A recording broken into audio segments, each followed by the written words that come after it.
Welcome to the Boss Hog of Liberty podcast on the Weird Libertarians Network. I'm your host, Jeremiah Morrell, and as always, I'm joined by our co-host, Dakota Davis. How's it going, Jer? And we're podcasting again. We are. It's been, I just said we took a week hiatus, and it's really good to be back in the studio. Like, it was kind of nice there at the beginning to not have to worry about writing show notes and things, but then, like, by Monday, I think that I was suffering withdrawals. So you took the week off. Kade and I put in the extra effort, and we did an episode of We Are Libertarians. Kade, how you doing? Pretty good, you? I'm excited to be here. So, and then our other guest is going to be Susan Huhn. Susan's making her first appearance on the Boss Hog of Liberty podcast. Welcome, Susan. Thank you. Excited to have you here. Yep. I'm going to have you sit forward just a little bit for us. Excited to be here. There you go. All right, I'm going to turn her up too. We'll see how we do.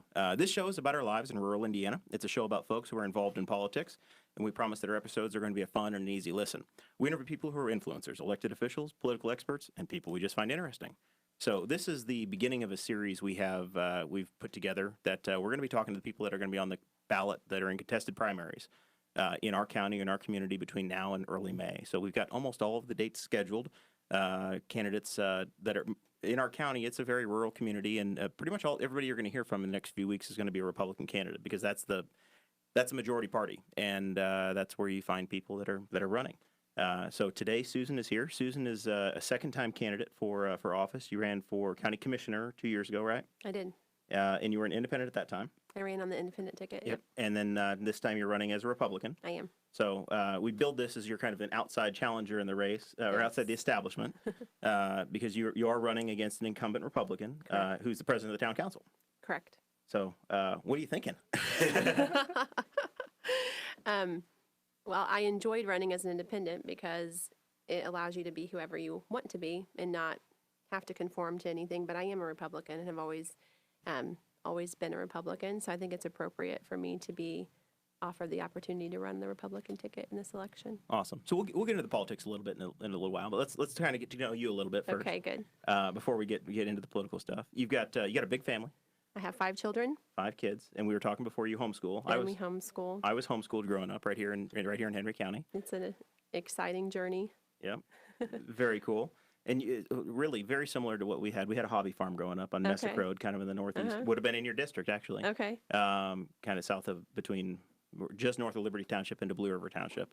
And we had goats and sheep and chickens and horses, and that sounds like that you guys kind of have is going on as well. We do. We have sheep we're raising for meat. It's been a lot of fun to learn how to do that. Chickens, we've done eggs and meat.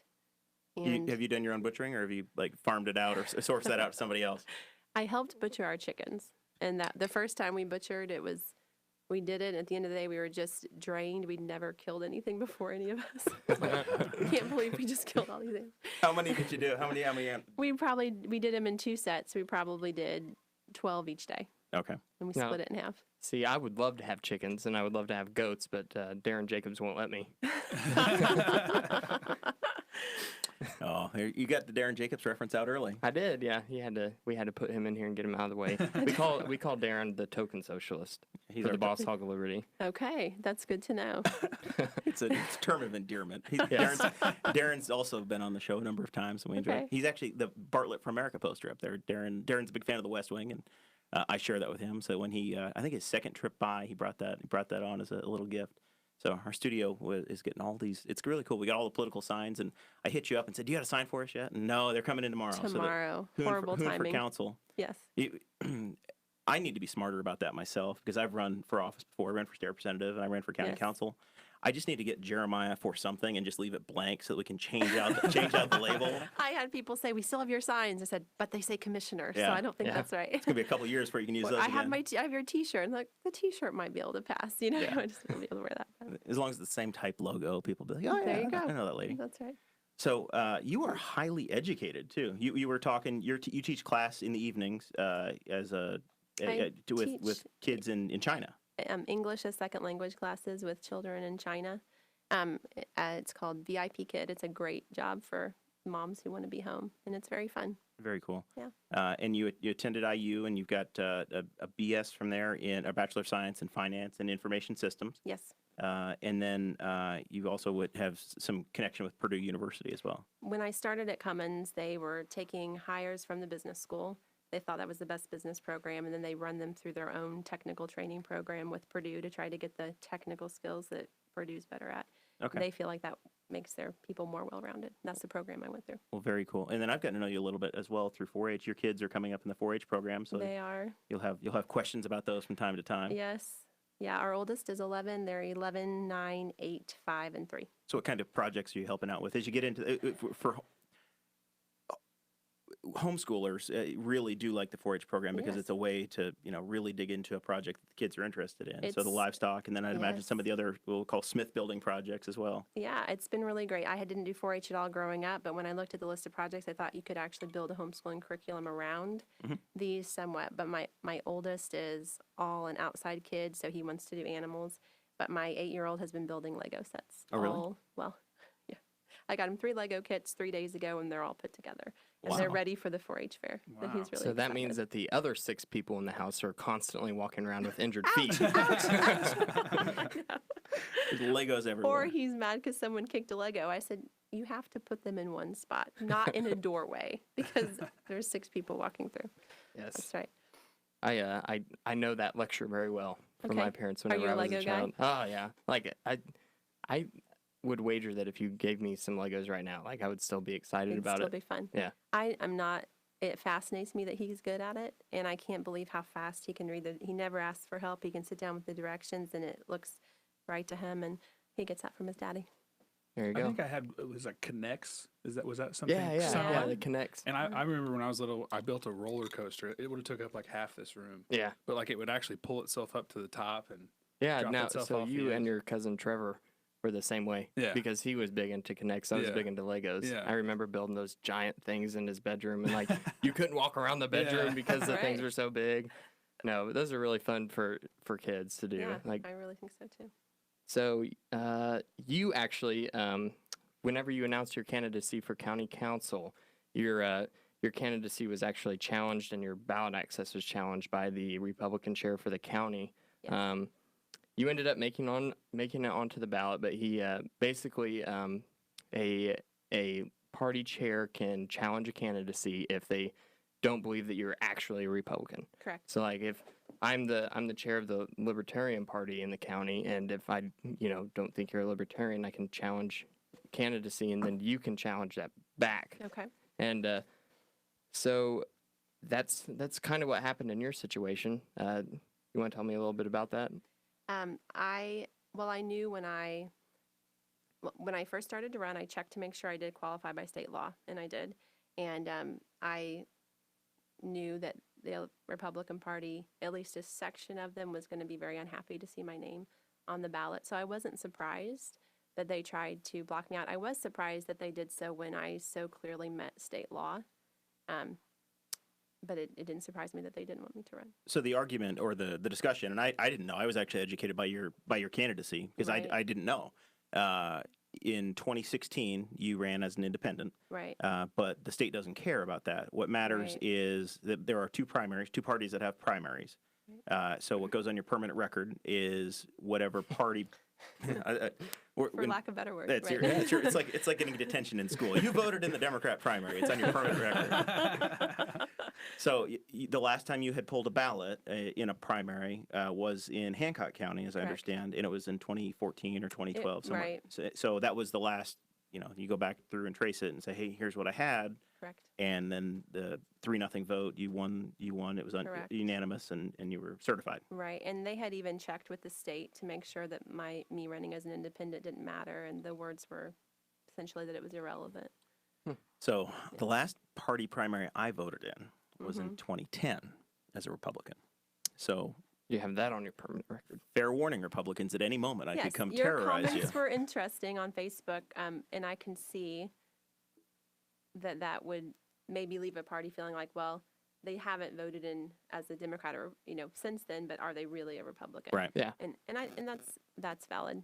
And I think we pointed out too that I have also joined the Republican Club. I've gone to other Republican events, and I think my actions are consistent with being part of the Republican Party. Yeah, that's what I know. The Courier Times, whenever I was looking all this stuff up, right in the show notes, the Courier Times article said, you told them, hey, I've always voted Republican, and the reason that ran as independent last year, I didn't sign up in time. So Yeah, it was, I didn't enter the political arena until after the date when I would have had to. right. I didn't know I wanted to run until April or May. I can't remember. I think we got the signatures in April in 2017. And then you were inspired, and it was on. And then I saw how government worked and how important it is to have people in government you can trust. And I want to be one of those trustworthy people. Well, very good. So Dakota and I, this last Monday, we've been following the story of the Doughboy, and this is not going to be the issue. I hope this is not the issue that the county council election is about. But right now, Right. in the news, this seems to be the thing everybody wants to talk about. Yes. So if we have people that are listening locally, we have people all over the state and the country that really do listen. We have a statue that's been as a memorial in our memorial park since 1929, dedicated by the War Mothers. And it's called a doughboy, and it represents basically the American doughboy or the American soldier in World War I. Right. So it's been here for 90 years. It was falling apart and needed restoration. Yes. It had been vandalized and it was in rough shape. So I was on the Memorial Park Board at the time, and we've been going through this process with the Hope Initiative in Henry County. I'm sure you're familiar with the Hope Initiative and that group. And over a period of a couple of years, we went from rehabbing a building to we need to look at the whole park, and then some committees were formed, and then there was a big plan that came about in June. Committees were formed, and there were a number of public presentations, and by August, there was a monuments committee that had put together a plan to basically refurbish the Doughboy, save the Doughboy, and a part of that was to place it in front of a Smith Building project, where the first floor of the Smith Building is going to be a memorial, like a museum. Right. So that was approved and accepted, and then a couple months later, this hubbub started, and Yes. so here we are. So there was another park board meeting. I don't think you'd had I a was chance to not come to there. that one. No. But Dakota and I went, and there was all kinds of news man. crews there. It was Channel 59, Channel 13. Yes. Yeah, it got pretty intense. I mean, there was whenever I was pulling in, they were taking they were doing a panoramic shot of the front of the Smith Building where the Doughboy is going to stand, and they have that all marked in front of the Smith Building where the monument's going to be and everything, and well, where it's proposed to be. I guess I shouldn't really say where it's going to be yet. And It won't be done until it's done. Yeah. Right? Yep, it's not over yet. And so there was Fox 59, there was Channel 13 News, and they came inside. We sat down, and I was the last park board meeting that I was at, and they were actually taking some public comment on this. Right. There was 20, 30 people there, and there was easily double, if not more, there this time. And but part of the hubbub this time was that they weren't going to allow public comment. The park board had decided to decline Air Force Captain Jason Straw's, I think I'm saying his last name right, Straw, and they declined his request to speak about the Doughboy, and it was not received well by those who are in opposition to the move. And so they had all these signs made up. They weren't just like poster board and written in Sharpie. They were like They're political yard signs. Yeah, they're like yard signs. Like they were pretty well done, and they had them. Don't move our Doughboy, keep the Doughboy. Hashtag we the people. I saw one that said that, and there was some serious hubbub that was going around there. So it was, I guess, publicly, there's a standing meeting, 7 o'clock, third Monday, I think it's probably third Monday, second or third Monday, whatever it was, of the month is the Memorial Park Board meeting. And they had a resignation of Chad Mallico, the previous president. So this was billed as a reorganization meeting where they weren't going to have public comment. And then they had a kind of a punch list of things they were going to go through. And I can tell you from serving on the park board, you can have a 3-hour meeting. Dakota looked over at me and said, "This is taking forever." And I was like, "No, this is minor. Like from 7 to 10 was not out of the ordinary at all, because things can just go on and on and on because they deal with interfacing with 4-H and their requests and the general public and the scheduling they have and the maintenance needs for the park and the Saddle Club and working with them and their calendar, and then you've got all these different committees. And right now they had we heard presentations on the refurb of the Smith Building upstairs and downstairs. Yep. And those committees all reported back. And legitimately, I'm not sure that they would have had time for another 30 or 40 minute presentation and then once you get that started, then you get the other side wants to have their say, and Yep. just you Right. just Yeah, it's difficult. the presentation was actually where it got interesting because whenever he went up there, he started giving the presentation about what's going to happen, what his vision is. There was one veteran that was kind of sitting catty corner to me. He'd been wearing a Vietnam War vet hat Yeah. all night, and he stands up, he takes his hat off, and he turns around with his back facing the board, and he crosses Okay. his arms and says, "I'm not going to listen." So, which is that's fine. Like you have the absolute right to protest, and I mean, my God, it's protected in the First Amendment, and a lot of other people followed suit. But then where it kind of got out of hand was some people started yelling. There were a lot of comments made, and there was yelling from the president of the park board to be quiet, and it it just got crazy. And I was can like, picture it was like I I've been to cannot. similar meetings. Yeah, exactly. And I was just sitting there like dumbfounded. I'm like, I cannot believe that the news stations left Yeah, before that- this started so- happening. I didn't know Like, that. Okay. They legitimately the were party. there. They did. They So- this is the secret about local news. They get their B-roll at the meeting, and then usually they're done. They don't want to sit there for 2 or 3 hours Right. cover a meeting, so they'll talk to 1 or 2 people ahead of time, Yes. get their 20 seconds that they need to do their show, Right. and then they're done. Okay. So Fox 59 said, "Hey, there's a thing," and they talked to 1 or 2 people. Channel 13 went a little bit more in depth and covered Right. the pre-meeting that was there.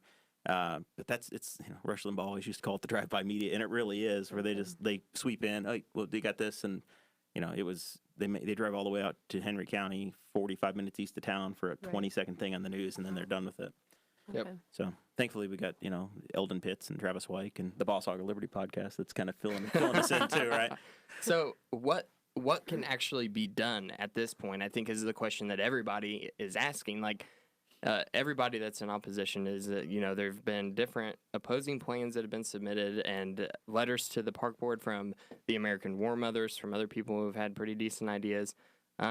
Personally, I'm kind of neutral on the issue. I think it would be awesome if there could be another monument dedicated in that area, something that honored, personally with my generation, the people who've been fighting in Afghanistan and Iraq. That would be really, really, really neat. Right. But at the same time, I understand that it just might not be feasible. Like, Yes. that's definitely a possibility.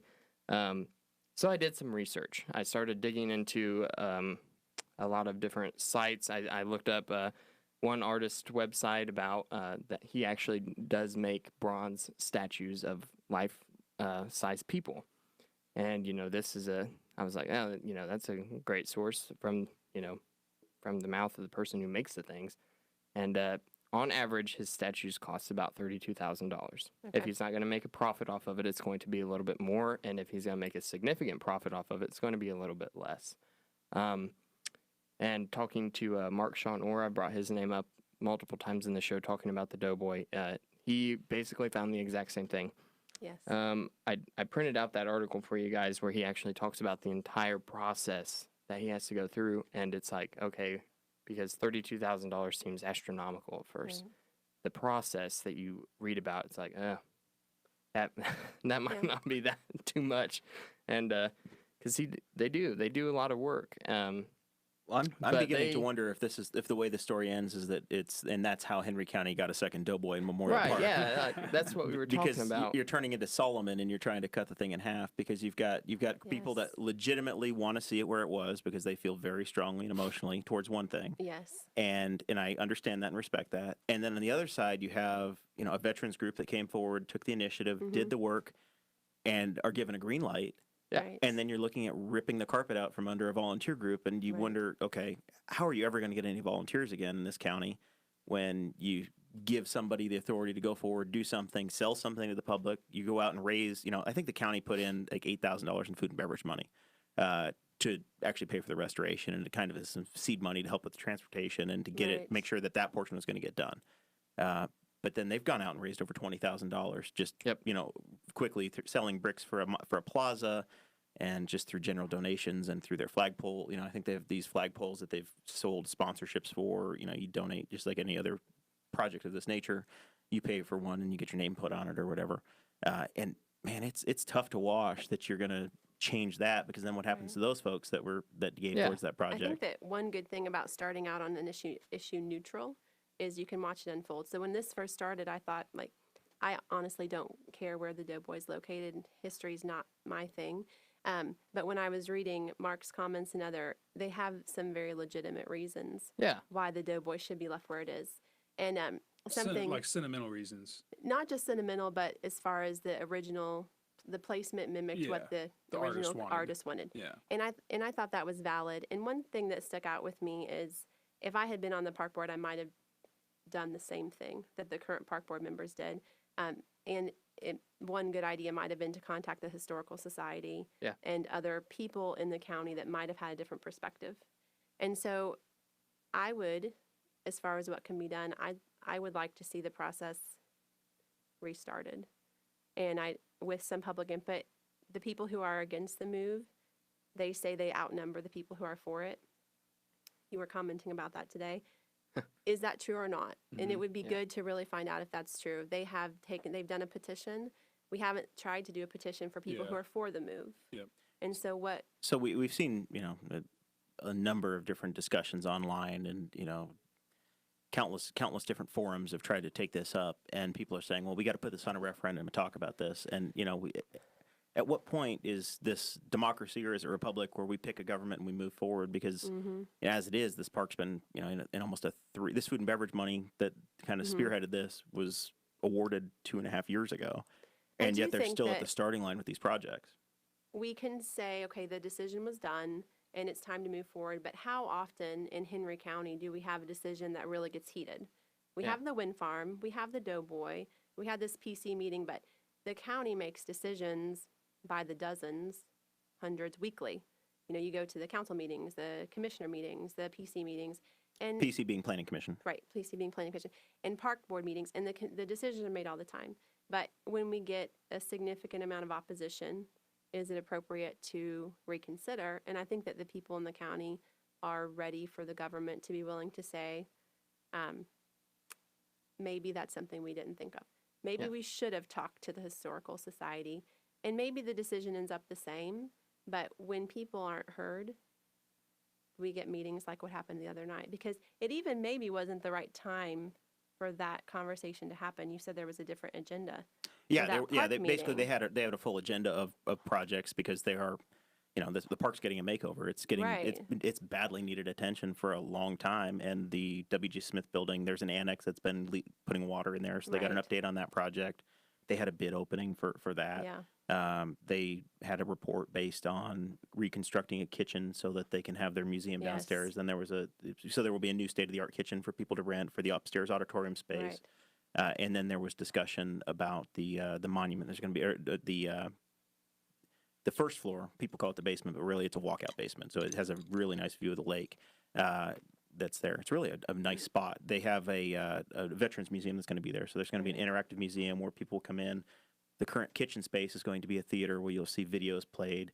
And then Nice. in the main area, they will actually have interactive where veterans can come in and tell their story, be re-recorded, and then that'll be there to live on, and people can come in and watch Right. them. So we got that update as well, which is really neat. And then there was an update on the cannon. There's a cannon that's been Okay. Omar Bundy. Are you familiar with Omar Bundy? The name Bundy, but beyond that, no. He was a general in World War Okay.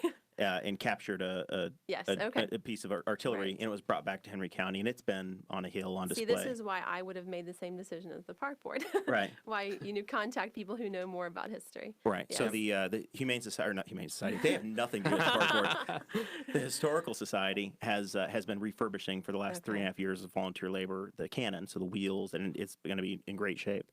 So we got an update, or the public got an update on that Yeah. for the first time in a while. It was good to get an update on that too, because I have seen all the rumors flying around that, the park board just got rid of the cannon and stuff. Like, they just got rid of it to try to make some money. They scrapped it probably, and I'm like, okay, come on. Like, I didn't believe those first of all, but it was pretty neat and interesting to hear what he had to say about the cannon, because it is pretty, like, that cannon's pretty sweet. Like, it's really awesome. Huh. And you actually talked about we saw a thread that people were saying that there needs to be a referendum. We need to hear from the people in the county, and like, to get a special vote on something, takes like It's I had difficult. I had no idea. Like Yes. I didn't know until I started looking this up. Like it takes so much work. It's really a finance. We don't have, like, in California, you watch the national news and you can put a referendum about anything out there. Yeah. They want to legalize weed. You just put it on the ballot, and if the majority of people vote for it, then all of a sudden you have recreational marijuana in California. In Indiana, we basically have public referendums on whether or not we keep judges Right. and if we can raise our property taxes. Right. That's about it. We don't have public questions. We've been through this with the wind farm issue. Yeah, where it's a dead-end difficult road. to get something right. And so that's not necessarily what I would like to see happen. But as far as looking for ways where we can welcome people into the conversation process, and if the park board had said we can't talk about it tonight, but we will talk to you about it now, Right. or if they had said that a month ago, I feel like when people feel like they're not heard, what we can expect to happen just by human nature, right or wrong, is they get more and more aggressive to try to find ways to be heard, Yep. and people get more and more upset. And so I think if only just to show respect for the constituents you represent, sometimes it's worth slowing down and having an extra conversation with the real mentality that maybe there's a better solution. So at the April meeting, it was they agreed that they were going to hear from Jason Straw, which is the Yes. the other group. They had brought Jason, and I think they agreed to put him on the agenda for 15 minutes at the next Okay. meeting. So Yep. you'll have more public comment at that point and discussion. And we will be there. and Dakota will be there with the camera. That's Great. right. So one of the reasons that I think it's interesting to talk about this while you're on the show, like it just so happened that really blew up. Well, we've in our had you lab. scheduled for like a month, Yeah. right? I mean, we've Right. like I said before, this show we are legitimately scheduled pretty much through May at this point with candidates, and unless Dakota and I start going to 2 a week, we're about full up. That's not going to happen anytime soon. Not without some major contributors. I don't get paid enough for that. No, but it is interesting because the county council, like I talked about on the last episode with Scott Fleener, the county council does control the budget process. They do control the money. And, if the park board needs $30,000 for a new statue, the county council would be the ones to approve that request. If you're using public money. Right, if you want to use public money. So, like, they could allocate those funds to the park board. Right. So, I mean, I guess that would be the first question for you. Would that be something that you would be interested in? That's not on the top of my list of where to allocate money. So Yeah. I'm going into it. I'm trying to see if there's any way we can be more efficient to allocate money to the roads, Yeah. or how are we going to handle the jail? Well, I think Um, that's a responsible answer. Yeah. Like- So do I want $30,000 to go to a new statue? No. I think it's excellent. You mentioned this in passing, and it's an excellent opportunity for a grant. And that's been something, I think, if there's any way the county could look at other opportunities for grant money for park and other, I think that would be an excellent approach. Yeah. Yeah, I mean, the reality is the park. You got a 300-acre park with about a budget that's 75% of the budget goes to salary and legacy costs. So you've got roughly $400,000 a year to run a park, and $300,000 is tied in wages or some sort of cost associated with headcount. Yes. So you've got $100,000 to mow, to pay for all of your utilities, to pay Yes. for your improvements, and it's just you've got that many structures, and you can't. It doesn't work, and that's why Right. we've seen the decay we have. Yes. So when you see, you go through this process that they started with, that the commissioners kind of put in when, I lose track of time. This has been going on for so long, but a year and a half ago, we had, there was one plan to go forward with a company called Steel Corps to reconstruct one of the buildings to kind of build new fairgrounds, and then it led to stopping everything at that time and a reset, and then that led to all of these different. There was a listening session at the Smith Building. There was one in Knightstown, and there was one in at Shenandoah, where there's public input, and all of these folks dreamed and came up with this plan. And then there's a big master agreement back in June last year of, hey, this is what we want to have. And then those committees continued to meet. So I know that there's people that just found out, Yes. but there's always people that just found out. So you feel really frustrated where you're understand. standing at the top of the mountain going, this is what we're going to do, guys. And then once you have a I plan, understand. and then people come out with pitchforks and they're like, why didn't anybody tell me? And I'm like, man, I don't know how much more you can do. And that's where I'm just at the point with government where I'm like, well, government doesn't work. Let's just give up. I'm not sure. Well, it I'm is not a sure that legitimate government can be concern. effective. I want to give one example, though, of being on the other side of this. So the wind farm down by my house, I found out about way late, and I was berated, and we all were for not coming on board. And when we looked at it from a legal issue, it actually says in the meeting minutes when they passed the project through that the notifications were not sent out correctly. It was passed anyways. And so I think that that's an example of where it really was done wrong. But people believe and still say it was done correctly. Yep. And I'm not saying the park board did not do it correctly, but we want to make sure we communicate with people as many ways as possible. The Citizens of Henry County Facebook page, I don't see notifications on there. That would be a great place to put things that's for people that are concerned watch. And nothing goes there that I've seen, unless someone's upset and they post something like the zoning the other day. And then that's how I found out about the rezone issue on 300 South. But So let's get into that one a little Okay. bit, because that's a really interesting conversation to have as well. And I Yes. watched it, and I'm actually, you live close to one of the proposed wind farms down in the southern part of the county. Yes. I live, I don't know, 2,000 feet away from this parcel that is Okay. that potentially being rezoned, or it's, I guess, to rezone something. Right now, it's rural residential, and it's like a 150-acre plot, and it's owned by it's basically a partnership between 3 or 4 different individuals. And right now, it's rural residential, and it's been rezoned, or it hasn't been rezoned yet. It's like a 2-step process. You have a planning commission of Right. a handful of appointed and elected officials, and then you have the county commissioners. So the Right. planning commission does the work, and then the commissioners come in and approve or reject something. Right. So it passed the planning commission last month, or at their previous meeting, and then it will go before the county commissioners to be Right. approved or rejected. We've seen them reject something before. We saw the asphalt plant in that was proposed Okay. a couple of years ago in Henry County. Milestone was trying to build an asphalt plant. Planning commission approved it, and then the commissioner Before said my no. time. Okay. So it's happened before. It's pretty uncommon, Right. but it has happened. But I guess at some point we start to get a reputation for, and we just can't have any development, right? Right. So we've got an industrial park. As a guy that lives there, I think I was actually doing a podcast that night, or I was doing something else, so I wasn't able to attend. I think it was Thursday. It was a week ago that meeting was. Yeah, Podcast that was the night. the night Yeah. that we went to do the podcast. We were podcasting in Indianapolis. So you can go back into the We Are Libertarians feed and find that one. But the same reasons why it makes sense for residency is also the same reason why it makes sense for light industry. It's between, it's south of the city where the community probably wants to grow. Right. It's sandwiched between 2 state roads. It's just off an interstate. It's a improved road with water and electric and sewer. So it's every box you want to tick, and it's a 160-acre site or whatever it is, 140, somewhere in there. Do you think there's a better site? For us to continue to grow, Okay, so I have to go back to the beginning, and I'm going to beat the same drum. Sure. It starts with the process. There were people that lived right across the street that weren't notified, and I have a really serious problem with that. I think that's our first failure in government, is that we're not being forthright. So maybe there's a legal requirement for certain distance. There is. And then there's the, hey, it would be really nice to It would be really continue nice. to tell everybody else. Right. So to my understanding, because I inquired as well, because I was Right. like, how'd this happen? Because there were people on our local Facebook page saying, hey, the planning commission stuck things in my mailbox that weren't Yeah, stamped, and then and it wasn't there was all them, this, it was right. a concerned And basically neighbor. what had Right. happened was the people that needed to be notified, they received a letter like Yes. a month ahead of time or something. Right. And then somebody took it upon themselves to make Yes. copies and then distribute it to more people in the Yes. neighborhood, which then got pointed back at the county government saying, you're doing this wrong. And they're like, no, Right. we did our thing. And then somebody else did it, and it maybe sounded they bad. did it right legally. They don't always, in my experience, Right. but maybe this time they did. So in this I'm pretty confident, because listen, I'm a libertarian guy. I'm going to cast stones when they're to be cast, but Right. I'm pretty confident that they did it to the letter of the law. Okay.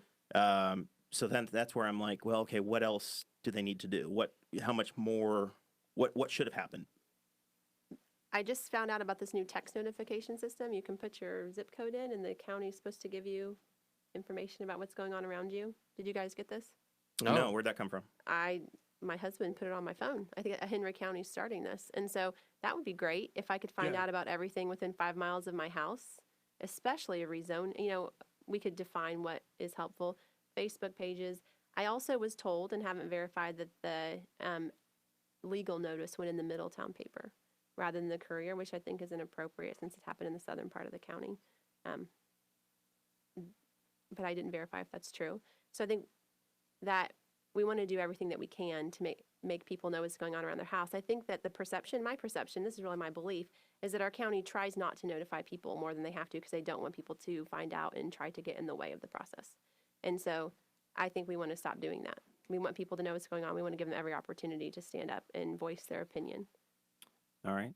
But what was your first question? Is there a better? Yeah, I guess place for it? is there a better? Yeah, is there And a better that's the place real than it should be? question. that it That's a should be put hard there? question. And as a government person, it's there. How do you balance? Okay, are we central planners or are we for natural order? Right?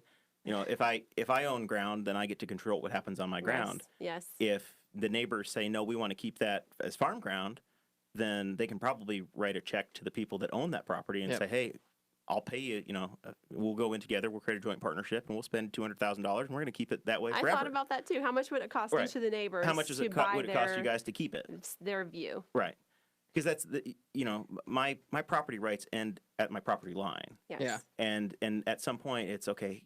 I have an opinion, but I can't tell Susan what at least I shouldn't be able to tell you can't keep goats because I don't like goats. Right. Right. I'm a sheep guy, and I've got this problem against keep the Unless Nubians my back. goats are doing something that are unless your goats are coming hurting on my your ground. property value or significantly impacting noise level or something. I'm not sure how goats would do that. Yeah. So But- like, Oh, they're loud. Your They can be very ability, loud. your ability to enjoy your property ends when it passes over the property line to the people around you, and it infringes on their property rights because Yeah. everyone has the right to enjoy their property. Yeah, you have quiet enjoyment. Quiet so enjoyment. that is actually pretty. That's I don't know. It's kind of like this paradox within libertarian thinking, especially if you're one of the utopian libertarians that believe in this perfect society where there are Yes. no laws and no government, and we're just all very happy with our free markets and everything. Which I'm- would happen if people were perfect and somehow didn't ever negatively impact each other Yes. in Try any to be a way. little more pragmatic. Yeah. So that's kind of that paradox. Like what do you do with your senses? So if you have a hog farm and it smells horrible at my house and I lived here for 20 years and then you had hogs all of a sudden, well then can I have a say in that? Like you're still well within your property rights. There's so many different issues with that. How can you regulate another person's senses? I don't know if you can regulate. Senses, not senses, right? That's what you're saying. Not Senses. Smell, senses. taste, smell, yeah. Yes. Feel.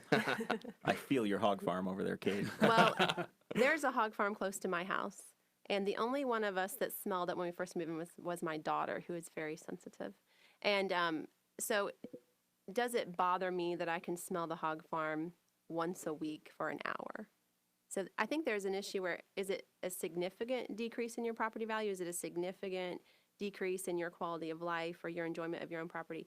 When I talk to people around me, there are people who can't sit on their front porch because they always smell it. Yeah. And I think, and the same thing with the wind farm, and I've said this before, if it was going to decrease my property value by 2% or 4% or 5%, then we don't live in a vacuum. We affect the people around us. But when studies show that wind farms can decrease your property value by 50% or more within a half mile, then that to me becomes a taking of property. You need to make sure what you do on your property, it might impact your neighbor, but if you're significantly harming your neighbor, harming their property value, harming their enjoyment of their property, then I think that that's when government regulates. Yeah, and that's another difficult question is who or what decides what is significant? It's Well, the property value is a number, and it Yeah. has been studied. And in fact, the main study that's used to say wind farms don't hurt property value only looked at wind farms beyond a half a mile from your house, so it's irrelevant. So, as far as I know, the Henry County Economic Development Corporation is not seeking wind farms any longer. They about a year and a half ago they announced, hey, we're not pursuing them any longer, and there aren't any active projects. I believe that's a lie. You don't But think that's the what they case? say. Okay. I believe that they say that. Okay. I don't believe they mean it. So, currently, you're running for county council. Correct. The involvement, county council is the financial arm of county government. Yes. So, and I'm also, Yes. I made this announcement on Sunday. I'm also Yeah. running for county council. Different races. We're not Congratulations. running against each Yeah. other. I'm running for open seat District 1. You're running for District 4. So we may end up serving together. Yes. But it's basically the financial side. So you set tax policy Yes. and you spend money. Yes. You set the budgets or attempt to set the budgets when the state leaves you alone. How do you see this? This race relating to wind farms or wind ordinances, because that was obviously a big part I of your think last it's- campaign. It's a very small, almost irrelevant piece of it. When people say I'm a one-issue candidate, it reflects a non-understanding or a misunderstanding of the county council. So I would not vote for a tax abatement for a wind farm, but I don't think many of the people left on the county council would. I don't think you would as a no, libertarian. absolutely not. And I honestly, so I don't think it's that relevant. We've polled. I know Clay Morgan has said no. I think your opponent Nate has said no. He wouldn't vote for it. That's yeah. I've heard that from him. Looking across the council, I think you're going to struggle to come up with more than 2 to 3. Yes. You'd be really stretching to find 2 to 3 votes that are going to vote for it. And I've heard people say, hey, you know, wind farms aren't going to happen without an abatement. So if you don't have the votes, why are we still flogging the horse that's been dead for a while? So, Kade, you're the wind farm guy here. You get all kinds of flack online from people who are opposed to wind farms because you own you're part of a very successful farming operation, and you get all kinds of negativity on the Facebook from people who are against wind farms. So, we need to bring you into this conversation a little bit as far as wind farms go. Yeah. So, like, is there anything you want to add? With the tax abatement, if it was up to me, I probably wouldn't vote for it either. A gasp. You traitor. You're a fake farmer. Being a reasonable person, I mean, I don't think that the county government should pick and choose who wins and who loses. Yeah. I think from what I've seen, what's proposed on the abatement, it's kind of a gradual type thing at first. As it progresses through the years, you know, they would pay more. So it's not a 10-year abatement of them paying nothing. So it is something that would be gradual. And I can understand if a county would see that and be okay with it. But I just don't think that it should come to the county government picking and choosing who wins and who loses. Yeah, when absolutely. it comes to that. Right. So I don't want to talk about wind farms the whole time No, because I don't think that, no, but yeah, I no, just but don't- economic development, I think, you know, whether it's Yes. wind or other installations or projects, whether it's, you know, obviously farm ground gets taxed out the nose. So, you know, you guys pay 3% taxes on your farm ground. You know, residential where you have a 1% cap and, you know, business, I think any business is 3%. So if you're looking at, you know, like, I assume that you were supportive of Boar's Head locating here and TS Tech and some of those other facilities. right, Okay. right. So, in my mind, those, you know, this parcel that folks are getting upset about on 300 that we were talking about, the Planning Commission approved. Yes. It's literally just down the street from the industrial park that's there. It's and not adjacent to it. That was my first question. Is this land that butts right up against it? It's the same corridor, though. It's I mean, the it's same corridor. And so I drove it over and over, and I've been thinking about it. And so and it is a difficult question. Like I said, the first thing is the process. Are we respecting people when we start it? It is surrounded on 3 sides by residences. And so I can see their concern. And so it comes back into my mind, are we doing land planning in the best way possible? And I wasn't at the meeting, so I can only say what I've been told, which I've learned is dangerous. But I heard that our EDC director said, I need this land because we need 143 acres. And we need 143 acres. Do we need that 143 acres? I personally would like to see where is all the industrial. I'm going to slide this over I'm just a sorry. touch for you. You're okay. Where is I just all, want you to sound better. Looking out for you, Susan. where is all the industrial land in the county located, and how much of it is unused? Yeah. And And where does it make sense for expansion? and where does it best make sense? Because Yeah. I don't want our county to be reactive. I think the more reactive we are, the more we impact people in a negative way when we could possibly do it in a more positive way. No, honestly, it just makes us look bad. It makes Like- it, and then we invite business in, and then we tell them to leave Yep. because we don't have a spot for them. So, and maybe Corey Murphy has that information in a map. Well, so there was Kate and I sat on the planning commission with the commissioners. Once again, spent like $100,000 of, I think it was food and beverage money. Every time we get money, You're we not going fight to say over the it. comprehensive plan, The are comprehensive plan. We were on the steering Okay. committee for that. you? Okay. So every time, and that's the map. So the county spent $100,000 on it. All right. And every time, I swear to God, every time we raise taxes to get some money, we fight over it. So if we'd quit doing that, Yes. I think we'd be okay. Let's stop. Let's end the food and beverage money, and then we'll just quit having these god awful fights. So to kind of connect, going back to the rezoning. But she mentioned the map. That's in that. Yeah. But to kind of connect that back with the Doughboy, we were talking earlier about maybe getting a grant for that. Yes. I know that there's parts of, me and Jeremiah were a part of the steering committee for the new comprehensive county plan. And I know there's parts of that that are being contested, especially with the wind and everything else. But the rest of that plan would include listing Memorial Park as an asset to the county, as it is. And it would also include what would our future plans be for industrial site as far as the south side of town, between 103 and 70 in the south side of town. Right. I think, would you think that would be a part of that plan would be something we could use to plan for what we want to do in the future with I the county? haven't read that part of it. Is it in there right now? Because Yeah, I need to go home and read it. As far as I know. But that's what I'd like to see done, Yeah. is to map it out. And I don't think the industrial park is currently full. There are no parcels over 40 acres available. So Okay. the parcels that are there are very small. Basically, the largest parcel that was left was filled by REMC. Okay. And then if you look at where, unfortunately, a bad decision was made when they made where Landmark Estates sits now, because the natural progression for our industrial park would have been to continue west, Right. but they put houses there. Right. Somebody, 15 years ago, which was one of the, there was a whole fight. I don't remember if you remember this fight or not. We've had a lot of fights in this county. Mm-hmm. There was a private developer that built Landmark Estates, and about half of it got a road, and half of it never did get a road. And then the county I said they, drove through. I think I saw that. yeah, I was looking for votes one when I time was in looking at 2012. 300 South. All right. Yeah, so they finally got the road rebuilt, and Uh-huh. they, it was this horse trade between the county and the Yes. guy that wound up buying the ground, and they finally got a road built. But anyway, this neighborhood's kind of been a black eye for the county for a while. It's very nice homes, but they never got a road. Okay. Basically, the housing market crashed, and the developer never finished it. Okay. So these people bought a $300,000 house, and they've got a gravel nothing for something to drive on. But it sits directly to the east of where the industrial park Right. should, if you're looking Should at expand. That's should where have you would want it expanded to to. go. Right. if we're playing the central planning thing, which Right. again, I question whether or not that's really what we need to be doing, but here we are. We have to deal with the present. Uh-huh. So that's where I go back to, okay, what's appropriate? Where should it go? What's the right thing? If this 140 acres is something that a portion of people don't like, what's not in somebody's backyard? Because I want a strong community so that when my new Right. wife and I have kids, we want to grow up here. Right. We don't want to have people move to Hamilton County or Fishers. So here are just a few more thoughts. I want business here, and I want us to open the door to business. It's possible, I do think it's possible that something could go there that would be good. I think I disagree with the blanket rezone, especially without addressing any of the concerns of the people there. They approved it before they came back and talked about the drainage problems.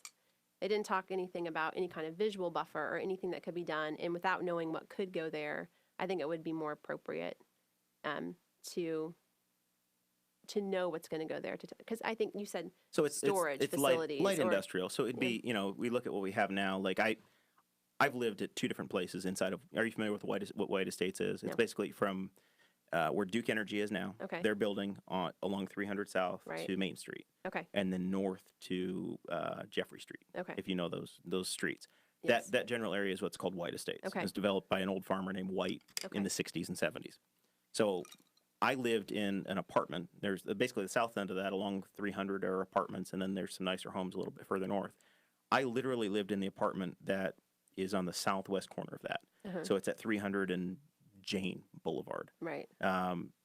It is you look out the front door and you're looking at Duke Energy, which is in the industrial complex, Right. and DL Couch is out there, Right. which is another one of those Right. light industrial ones. Yes. As a guy that lived there, and now I still live in that same neighborhood, a little bit more tucked inside, not looking Right. out in the industrial area, I had a well-manicured lawn in front of me. I had people that went to work during the day, and then at night it was quiet and left alone. The Right. buildings looked good. To me, it was a great situation where I had this yard where nothing was going to Yes. mess with me, and it was clean. But you said you were renting. I rented there, yeah. And I think that I own in the neighborhood still. okay. And you bought knowing what was going to be there. Well, Where- yeah, I knew what's there. Whoops. Yeah. But I guess you still have that deep decision of, okay, I control to my property line, and past that, you never know what's going to You're right. happen. And You're I, right. I just don't know how do I have the authority to tell somebody that they can't develop something that makes sense for the neighborhood? Well, it's a progression, so I can't sit on my front porch and shoot my neighbor. I can't dispose of nuclear waste on my property. And there's a lot of things you can't do on your property because they bleed over. I'm not saying that is what you're saying, but I Right. am saying that if you hold a completely purist position, I could do anything on my property that I wanted, even if it caused the death Right. of my neighbor. So you There have are to be on the continuum very somewhere. few deaths in light industrial. Heavy industrial, yeah, I could definitely see them doing, My doing some point killing. is that at some point government steps in to regulate, which is what zoning is supposed to do. It's supposed to control non-compatible uses of land. Right. And again, I'm not necessarily arguing against this rezone, but in a conversation. But as a general rule, you're calling for more transparency or a better Yes. alert system for this. Yes. Because the people who found out, what if they wanted to talk to their lawyer? What if they wanted to go and see what the ideas were? And I also will throw this out and say, I don't believe that that no one in the county knows what's going to go there. And I'll apologize if I'm wrong about that. I don't know. Yeah. I legitimately that think it's people something do to be know. marketed. I don't think that they know personally. And I'm just saying that I do. And if that is the case, I think it's wrong not to be transparent about that with the people involved. I see people on Facebook saying, "Hey, it's going to be a wind farm staging I don't area." necessarily agree with that. I just know from watching county politics as long as I have, and just in the past few years, you've been watching longer, I would not be surprised if people do have several ideas about what's going to go there and they're not saying. And I disagree with that. I could see that. I don't know either way. I don't want I don't to either. say either way, I know. but And I'll yeah. apologize So if I'm wrong. I can I'm see all right that. with being wrong. So if that is rezoned as light industrial, Yes. is there a type of light industrial use that you think that would be oppressive or would be trouble for the people that live there? Is there something they could have that's incompatible? I know the owners of that property personally, and I would trust their word. They don't know what's going there. If it was That's up to good me. to know. Even if that's the case, like you never control. Like there were people that have all of these philosophical arguments about, well, this guy owned the property 20 years ago and he did never want it to be messed with. So then, once you don't own it Irrelevant anymore, you now, don't own it. right. So if it gets rezoned and this investment group sells it to somebody else, they can't control it either. Yeah. So that's where you have the protection of the zoning. So that's where the question becomes, okay, if it's light industrial, what in light industrial is going to cause you to lose your quiet enjoyment? That's the part that I You don't know, see the it's- harm. If the you fact there's a look- giant factory right there. Like If you don't just see a field anymore. There's a factory like right in your backyard. I didn't buy it. Whenever I was looking at moving to Greenfield in the Maxwell area, I looked at a house online. That's where I moved from. Oh, I really? moved from Maxwell. Yeah, You I guys didn't looked like at the a house- Independent Pipe County Materials Factory there? No, we wanted our See, that's homestead. What were you that's, going to say? I'm sorry. Well, the exactly what he was talking about. We looked at a house online, absolutely loved it, and then we went to look at it in person, and they were expanding the factory, and it was going to be like right in the backyard, and I hated that, and I didn't like that. Right. I totally understand where the people are coming from. Like that's obviously gonna suck if there's a giant factory like Boar's Head right there in their backyard. I mean, And the it question will. is, how much does it decrease their property value? Yeah. I think we want to keep coming back to that because I think a thriving economy in a county increases everyone's property value. So I think that Well, and we've got to increase the tax base because Right. the houses that sit empty get on the tax roll. It goes the other way and it just drains us. Yeah, We have got to find a way for new investment. So at some point, we've got to come together and say, okay, we got to call it truce and figure out where in the world these things can actually be built because we do have. There's a lot. Surely you think there's a lot going for Henry County. yes, I mean, we've got 3 interstate interchanges. We've got Right. major state roads. We've got fiber optic internet. We've got 2 of our 3 interchanges with I-70 have city water and utilities. and I think that in time, that development's going to come. So when we hear that we're losing out to Hancock County because we don't have the right amount of space, that's partially true. It needs to be addressed. It's also a bottom line fact that Hancock County is closer to Indy and it still has space. Yep. And so that's hard to compete with. That's why we keep issuing all these revenue bonds and we're just begging companies to come here because their first choice would probably be Hancock County. We need to develop our workforce because companies don't want to locate here when they can't hire people because we have so many people with the drug problem. So we don't have people that can hire. So we have some strikes against us that aren't just that we don't have the right land, but we do still need to welcome business. And I think developing a plan so we don't keep putting houses where we want to expand industry because then we really do have a problem. We need to expand business, but is it okay to decrease the property value of 120 homes? I think we need to do it wisely. Yeah, I I think Cautiously again, that is goes all I'm back to saying. the comprehensive plan. I think a lot of that's addressed in there. Still subject to change, so I'm sure if you go back I through need to go look at that, and look at yes. that, you might find something you could bring up too. Right. Yeah, But when you say you've got a light industrial company looking at 5 different counties, and they're looking for a 140-acre parcel of land, it's going to eventually come down to deciding on whether it's zoned for them already or not. Yeah, are they gonna try to make an investment and then have the angry mob that Right. that kills their project for 2 years if because you they couldn't have- get it zoned? Yeah, Right. if you have multiple parcels and there's only one of them that's already zoned for light industrial, guess where they're going to go? Right. So I think they're really just trying to attract those businesses that we do want for the jobs Right. that we do need. And I think that's valid. To answer your question, what went on with the drive-in land there, that's light industrial. And there's more traffic and different things. But so again, it's not a shutdown of that rezone. But those people left. I don't know that they had the confidence that they were going to try to make it visually. We didn't talk about any tree cover or anything else that might make. So those are some of the things that they can probably deal with by ordinance, right? Yeah. Where you can Like mounds and privacy fences and stuff like that. right. And my day job is in construction, so Okay. I see a lot of this. Mhm. When you go in and you hire a civil engineer and an architect to design this type of a project, you have a civil set of drawings that says, hey, the water you have, you need to deal with it. So if you're Right. going to have a modern facility built, they're going to have to deal by code. They have to deal with the water that's on their property. So you're going to have retention ponds. Right. My neighborhood was built in the 60s by a farmer who just kind of said, yeah, let's go for it. So I'm looking at a major sewer bill. We've joked about this on the show that they use basically drain tile to build for clay tile to build sewers in my neighborhood.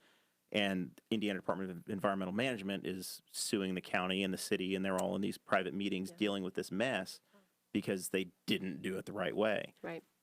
If you look at a modern deal, we have the sewer problem, but then we also have just standing water because they don't have, if you build a neighborhood now, you have retention ponds and everybody's sloped and you deal with it. This actually would have the opportunity to give you somewhere to put some of this water that you're dealing with. Right. Which in my view, once again, a guy that lives a half mile from the parcel, I think it's actually probably a good chance to improve it. So, And luckily, one of the guys that is part owner of that land right now owns an excavation company. So, I mean, that would be something that could be worked in, I'm sure, to handle some of that runoff, to deal with some of that water with retention ponds. So, Jerry, you mentioned the county being sued. Yeah. That leads us to another point on the show notes that is part of Susan's platform, which is improvements on the county jail. Yes. Whenever you say that, do you mean that we need to build a totally new facility? Do we just keep rehabbing and putting Band-Aids on the old facility? What do we do with that? Well, I think we need a new facility. The question is when. Right now, the jail is up to code, and it can pass code. Whether or not it can pass code or pass inspection next week or a month from now is really the question. have you toured the jail yet? I haven't been through the jail. No, I was going to go with my kids, and when I was running in 2016, but after David Hearing went through, I wasn't sure it was safe to take the kids through, and I haven't been through since then. Yeah. Boss Hog Liberties plan on going through. Maybe the three of us can go. I would love to go with male protection. I honestly I'm just not sure it's wise for me to go through with the kids. My husband works out of town. But so I know they did a justice report and they're waiting for the results of that. And I think that's going to be really telling. And it's been done by someone outside the county, someone who specializes. I know one of the suggestions is to rebuild in the same place, which I find concerning. Closing down a road and expanding where it is.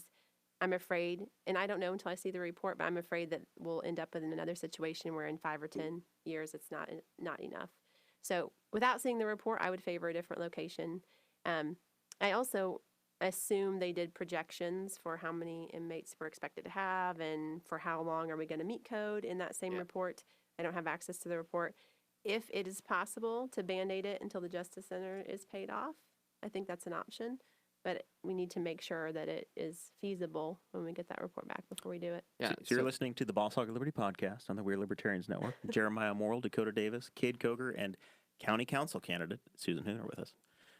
What you got, Dakota? I cut you off to do our intro. I was getting ready to talk about Rush County with their shell building, just like what we have here in Henry County in the industrial park.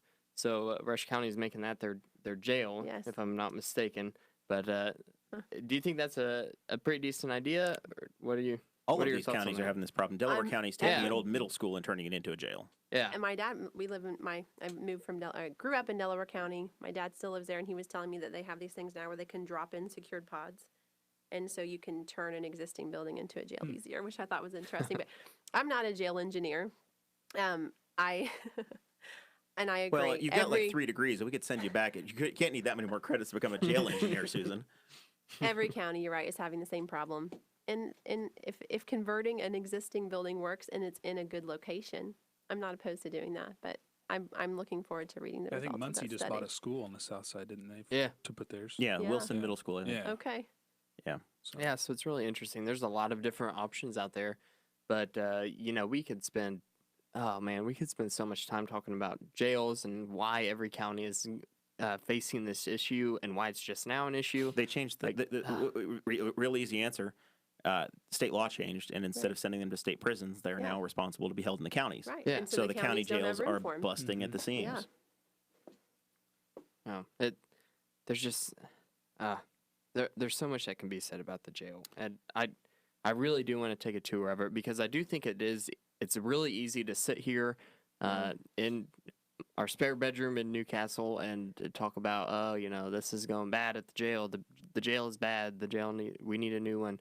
It's But hearsay. we need to I go. agree. I want to go see it. I want to see what they're actually dealing with. I'd like to talk to Rick and see just what all his issues are because I'm to be quite frank with you, I'm just not that educated on it, and I I need to talked be. to Rick this week, and Rick is the county sheriff, Rick Yes. McCorkle.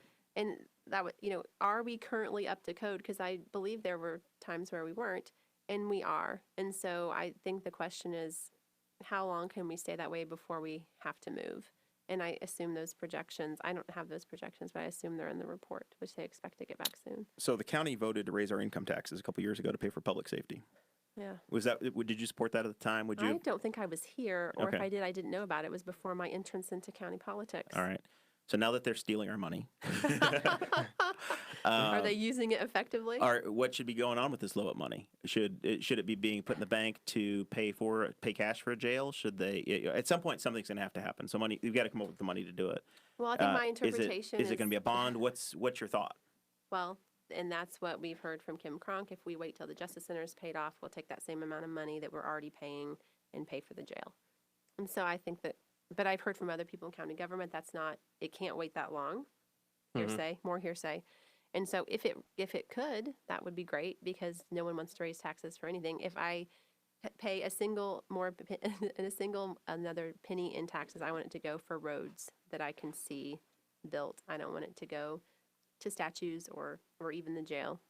I want to be able to drive on the roads in the county. So that's one of the Don't tax me more if I can't drive on my road. that's No. one of the sweeteners that the wind farm proponents have had is when you build this thing, you've got 800 and some miles of county road in the county, and they have to basically return your roads to a good condition. They're going to destroy them to build these things. Right. So the side benefit is you may have gotten 100 or 200 miles of county road for free. Well, it's roads and drainage too. Yeah, roads and So Yes. you also, that's another avenue why so many of the commissioners have advocated this, where you only have so many tools in the toolbox. So that's Right. why you've seen them push for that. And I think some counties I've looked at, that was done well. In some counties, it wasn't. So I think that as far as the roads go, that might have been helpful from my perspective. Then you end up with people who don't want to drive on the roads because they don't want to live there. So I don't think it's an effective trade-off myself. But strictly from the roads being, I think it does sometimes work that way. So as a council person, you will be involved in funding Yes. of that. You don't necessarily get to make the decisions with the highway department or the commissioners. That's more of the Right. executive side. Do you think they have a decent plan now with their prioritization of, the main arteries or what they're going to work on first and dealing with drainage, or are you supportive of the path they're going? Should they be doing something differently For the roads. for the roads? We got money from the state, and I was really excited about that. And then I saw the plan for how it was going to be used, and I think it's on good stuff, but I don't think we're going to see the benefit in a noticeable way. It's going to go to fix bridges that have to be fixed, or else they're going to collapse. But as far as roads we all drive on to go home, I don't think any of us are going to say, "Wow, we really got road money." I read something interesting doesn't the other fault day, and anyone. It said like 80% of the bridges in the United States wouldn't pass inspection today. I thought that was a crazy figure. I'm not sure that that's quite accurate, but I can tell you that Yeah, if because you truly want you deal with it with that's your my job. that's my day job. I'm in the reconstructing bridges is that's what pays the bills Okay. for me. So that's not quite accurate, but there, if you look at what it takes just to get us up to a very low threshold, the amount of dollars that are going to be required to pay for all of these is absolutely staggering. It's very expensive. I And- was amazed when I looked at where the money was going. I can't remember how much of it is, and it's over a 5-year period of time. And so I don't criticize that they're fixing our bridges. And I do think I've been told that there is a schedule where the roads in the county have been ranked and prioritized, which I think is a good technique to start. I think there's just not money going to fix the ones at the top of the list. I mean, I think it might be a security measure from the Department of Homeland Security. I mean, why attack the United States if all of our infrastructure is already crumbling? Like, there's nothing to destroy if it's already destroyed, right? And we're not the only county with the road problem, but it's a problem that I don't see it from a funding perspective improving, which I think is concerning. A lot of it, if you compare us to Rush County is a county with smaller population. If you look at their roads and the way they have ditches and the way they deal with water and better. runoff, they have crowns on their roads, and they just legitimately are set up better. And it's not something that was done by the people that are in office today. Okay. In my view, we don't have any county councilmen or county commissioners that were there in the 1960s and 70s when some of these county roads were created. So you're dealing with the hand you're dealt. And so much of this is, it's not serving in government's not easy. I can say from the five-person park board I was on to, if you're elected to the council, you're one of 7. If you're commissioner, you're one of 3. Right. You're, trying to get all of those people to agree on anything or get a plan to go forward and then have the patience to actually execute it. Right. It's not easy. Good luck. Yes. And I said this to someone the other day. I can see that people who are running for the first time are optimistic. I think that fresh optimism can be helpful to spur change on, but I'm sure it is much harder than it looks like from the other side. There's no doubt. So another thing that's a platform on your platform, and it's something that we've advocated for as the Libertarian Party in Henry County for quite some time, is transparency in government. Trying to make things accessible. When I ran for county council 4 years ago, I said, hey, we need to make sure the meetings are not during the day. We need to have meetings that are in the evenings so that they're easy. County council meetings are at 3:30 once a month. Yes. Which Big is thank you to Councilman Clay Morgan. He asks every year. He asks, can we change the meeting time, please? Everybody in there rolls their eyes too. I know. It's kind of funny, but yeah, it's a big deal. I mean, I get off work at 3, so it's like if I want to record that meeting, I'm like rushing. I have to hustle and take like the shower wipes, and like take my shirt off in the truck and like wipe myself down and change my shirt and go in there. Yeah, it's pretty intense. But yeah, we do some recording, and like we were talking about in the threads that we see online all the time, there were some threads talking about using public tax money to pay for people to record meetings. Like, do you think that's feasible at all? Do you think that's a good idea, bad idea? county staff putting it together and streaming it out on YouTube or Facebook, something like that. I think it's a good idea to make it available by video. Yeah, I think so too. I think that we've had some offers for donated time to improve just the ability to hear in the courtroom. I know someone offered to volunteer their time and just charge costs to work on that. Yeah, I haven't seen it I taken tried to up on yet. record there one time just with the iPhone that we used to have, and I was in the back, and I mean, I really could not pick up anything. Yeah. I couldn't pick up any sound whenever anybody up front was talking. You couldn't hear them at all. It's very upsetting. The acoustics are very... When you're already upset in a meeting and you came and you have 5,000 other things to do and you can't hear what anyone's saying. And it is unfortunate. If people are listening and they want to know basically our county courthouse has an old courtroom. So the county commissioner and the county councils have their meetings in an old courtroom, and it's very ornate and it's a beautiful space.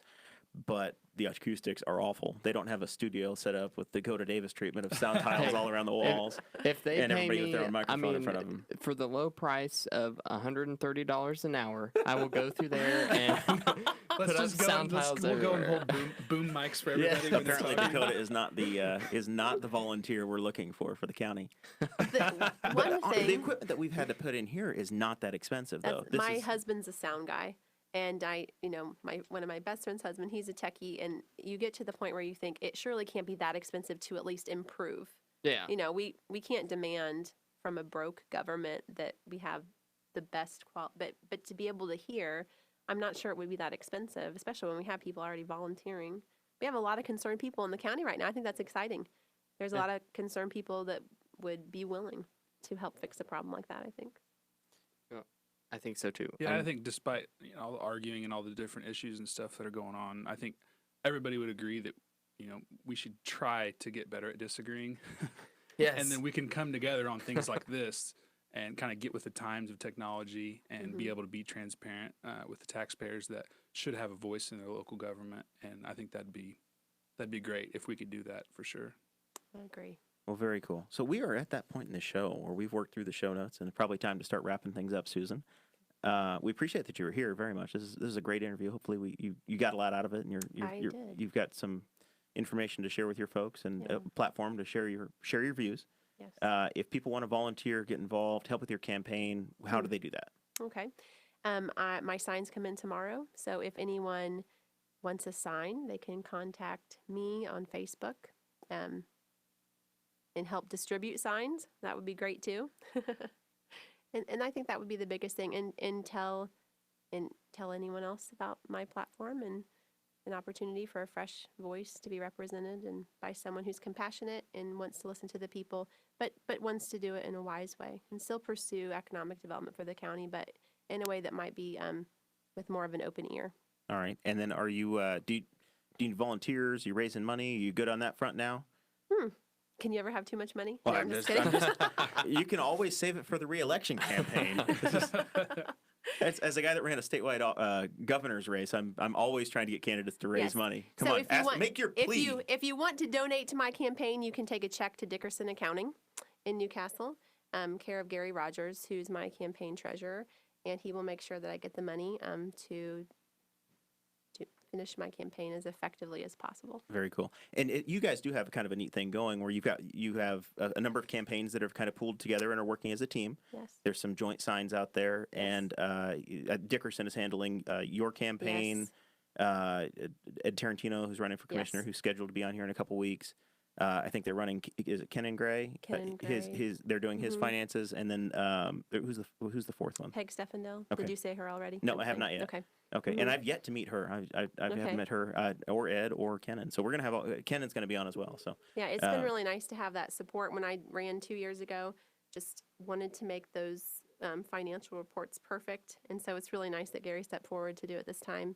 And all of us, we have met in different ways, and all of us in this, we've been labeled as no-winders, which I think is unfortunate because these are some of the neatest people that I've met, and they really care about the county, and they really want good things for Henry County. Ed Tarantino is an amazing man. Every time I meet him, I like him more. he was involved in the Veterans Museum, as I understand it. It was pitched to us on the park board. He was going to do these murals. He's done all these Yes. murals all over the county, which is I'm excited to talk to him He's a about jack of those. all trades, and he's educated, and he is kind, and very intelligent. And I think our county would be so privileged to have him as a leader. And so you can label us no-winders, but we want transparent government. We want to serve with integrity and represent the people in all ways, not just in one issue. All right. Well, very good. We appreciate you being here with us today. Thank you very much. So, Kate, you got any final thoughts for us? Just thanks for having me on again. I know people were probably watching this expecting a huge fight between me and Susan, but They she's were. just too nice. We didn't fight online. We're not going to fight Right? in a Well, room. and we get you both- along. We're just too reasonable. For what Susan's running for, you both agreed you'd have the same position, whether it was Susan on the ballot or Kade. You're both against the abatements, and that's It's really the simple. only Right. influence that the office has, right? I agree. All right. Well, cool. How do we follow you, Kate? By the way, you've slimmed down again on me. You're down to Yep. 250 and change. I'm down to 252, so that's 124 since a year ago. Phenomenal. Wow. Woo. Yeah, That's awesome. so working on that, and then I shaved all my facial hair off. My wife's never seen me with a bare face, so Really? Baby Yeah. face Kate over so here. I just got a wild hair the other night, and it's like I got to get rid of it. So, There You go. got nothing else to do. You can't get in the fields right now because there's snow all over everything. yeah, so. Well, great. Yeah. Now, everybody, you can add me on Facebook or follow me on Instagram at The Armed Farmer. I have an Instagram account that I keep up on, so if you just want to see my farm and things that I do. And follow him on Snapchat too. Kade is like, you get the inside access of. They just Yeah. went through beef birthing season. Yeah, you might see a calf get Really? born. Yeah, the whole If deal. we just had twins the other day too. Field Did trip. you really? You need a So- field trip. Yeah, I'd love Yeah. to set that up. I'd like to kind of get connected with local Susan schools has- and stuff and have kids come out and see Susan's got 5 kids that she can bring it. out. Yeah, bring 'em I out. have a Absolutely. homeschool co-op that would love to come. tour Absolutely. your Yeah, farm. get a hold of me. We can set that up. Okay, great. All right, Dakota, put on your chairman hat. Tell me what we did this weekend. All right, I'm putting on my county chairman hat. The Libertarian Party of Henry County, actually, it was the whole Libertarian Party of the 6th District. Everybody was invited. We had our convention this weekend. We heard from Mr. Mark Rutherford, who we had on the show, who's running as a Libertarian for the Secretary of State, which is a very important race for Libertarians. That's how we secure our ballot access. We got to hear from him. He did a great job talking about the importance of that race and why he's a great candidate. We nominated 5 people in Henry County to run for public office. So we have Terry Kaufman, we have Francis Lewis, we have Jamie Owens, Jeremiah Morrell. I mean, we have such a strong presence here in Henry County. And Jesse Riddle running Yep. running District 3 for County Council. District 3 County Council. Riddle, and he was on the ballot last year. 2 years ago. It seems like it was Perennial only a year candidate ago. Jesse Riddle. Yes. It's the third But, time he's run for County Council. Yeah, He I'd got to like get some signs at some point because he can just keep reusing he it. should. But like I said, whenever I was up there giving the little spiel on Henry, just so excited about the base that we have here. We have such a good foundation here in Henry County, and it's awesome. We have 18 members, and it just seems like everybody does their part. We don't have a member that doesn't pitch something and contribute something to our party, and it's really, really, really neat. And yeah, so the convention was just great. We got to hear from the state chairman for the entire Libertarian Party in the state, and Mr. Tim McGuire, and he gave us all kinds of updates. It was awesome. It was just, we were at Montgomery's. It was so it was good food, good people, just an all-around good time. So I guess that was part of my final thoughts. My second part of my final thoughts is just keep listening to us. Like us on Facebook. Just download our episodes on YouTube. Subscribe on YouTube. Download on iTunes. And, tell your friends. Like, talk about us. Like, that's how, like, most of all, the thing that you can do for us is just talk to your friends. Like, Boss Hog and Liberty is covering politics within the 6th District of Indiana. And they just had Susan Huhn on, who is running for, your district county council. Like, that's how we grow. That is the biggest thing. And the very least, just listen to us. Follow me, Facebook. It is me and my wife, Audrey, and we are standing in front of the bean. You have a joint Facebook account? Is this news? No, that is not news. You and your wife Audrey. I don't. No, I'm talking about my profile picture. It is me and my wife Audrey standing in front of the bean in Chicago, so that you know that you have the right Dakota Davis, because there's a lot of us. And you can follow me on Twitter at @AtoCatSavant. I've actually had some followers, and I feel guilty for not ever posting anything. You never tweet. So, Awesome. Well, I made some news this weekend. I did announce that I'm running for the Henry County Council in the open seat. I'm excited to do it. I got the paperwork back. I'm officially on the ballot. I got my little certified candidate form. So I will be on your November ballot. I don't have to suffer through the primary process. I just get to play political pundit and talk to everybody and learn about the candidacies, and I'm excited to do that. We have the unique platform on the Boss Hog Liberty to actually, first of all, we're libertarians, so nobody knows what box to put us in, so we're friendly with everybody. And I'm very confident that the people that are running for office all have the best intentions, and I know I have a good relationship with Susan and with Nate, who's her opponent, not her enemy in this, That's right. but her opponent. They're both seeking the same office with different ideas, and I look at that across the board. I'm excited that we have contested races. When we ran candidates 4 years ago for these races, Darren Jacobs ran in Nate's race and as a Democrat in the fall. And if the Libertarians didn't run, we had District 1, 2, and 3. We were the only thing that made them interview for their jobs at all. Really? So it's very important that candidates run. If you it's probably too late now to run as Republican or Democrat, but if you contact Dakota and you pass the libertarian bravery test, we might have some opportunities for you. That's right. But yeah, it's exciting, and I'm glad you're here. This is the beginning of a series for us. Next week we will have Butch Baker on, the county commissioner, who's running in the race in the Northern District. Ed Tarantino is his challenger. So we're excited to have Butch on and talk to him. He was a sheriff and now is serving. He's completing his first term as county commissioner. I fly off on Sunday morning, weather permitting, to Washington D.C. with Purdue School of Ag, and I'm going to get to tour the Pentagon. I'm going to do a little podcast at ESPN Radio on Monday night with ESPN Washington. A friend of mine is he's running for the county council in Montgomery County, Maryland. So we're going to compare Henry County politics versus big Washington D.C. market Montgomery County politics. You're in a primary with one person. It's a pick four, so it's like an at-large race. Okay. Four spots, 40 candidates. How in the world do you win that race? Wow. That's not easy. That's crazy. So yeah, we're going to talk to him about that, and we'll drop this in the feed. So when you see me with a guy named Steve Solomon, that's what that was going to be about. Weather permitting, it could go terribly wrong. It may not happen, but I've got my hopes up. And then I'll get to meet with Congressman Messer's people on Tuesday. They're not in session next week, so he's running for Senate, so I don't think we'll actually see him this year. But yeah, I'm looking forward to that. It's going to be a fun trip. Very much thank everybody for watching the show today.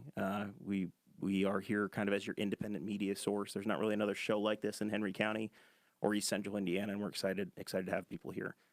What you can do to keep this going, jump on wearelibertarians.com, find Boss Hog Liberty, subscribe to us on all the platforms. We are the local show for We Are Libertarians. The big network is out there, and you can go back and find Kade's episode with myself and the lovely Sarah Potter, my fiance, and Chris Spangle, where we covered some ag issues on that, and then some other national stuff as well. That's more of a national show. This is your local one. We appreciate you listening, and we will see you all next week with Commissioner Baker.